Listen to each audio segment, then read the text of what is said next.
2 ஒரு கட்டு நீங்கள் இது எத்தனை பீடி இருக்கும்? அது 23 பீடி இருக்கு. 23 பீடி வந்து 23 பீடி எங்களுக்கு வந்து 2 ரூபா வருது.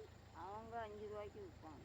5 ரூபாய்க்கு விற்பாங்க. ஆனால் நீங்கள் 23 பீடியை நீங்கள் இப்படி சுருட்டி போட்டு 2 ரூபாய்க்கு உங்களுக்கு பண்டல் எடுப்பாங்க. அந்த இதெல்லாம் அந்த தூளுலாம் உங்கள்கிட்ட கொடுத்துருவாங்களா? அந்த தூளுலாம் உங்கள்கிட்ட கொடுத்துருவாங்களா? அந்த பீடி தூள்லாம் இலையும் தூளும் தருவாங்க. நீங்கள் சுற்றி கொண்டு 100 தூளுக்கு 24 வண்டை கொண்டு சேர்க்கணும். 100 தூளுன்னு எங்களுக்கு ஒரு கணக்கு. சரி 1000 பீடிக்கு 50 கட்டு கொண்டு சேர்க்கணும். 1000 பீடிக்கு 50 கட்டு சேர்த்தா தான் 1000 பீடி போட்டால் எங்களுக்கு 200 தருவாங்க. 1000 பீடி போட்டால் தான் 200.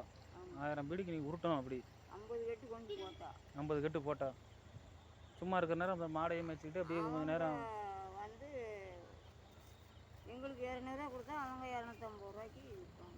200 கொடுத்தா 750 ரூபாய்க்கு விற்கிறாங்க. இதுதான் கணக்கு. சரிம்மா பாருங்கள்.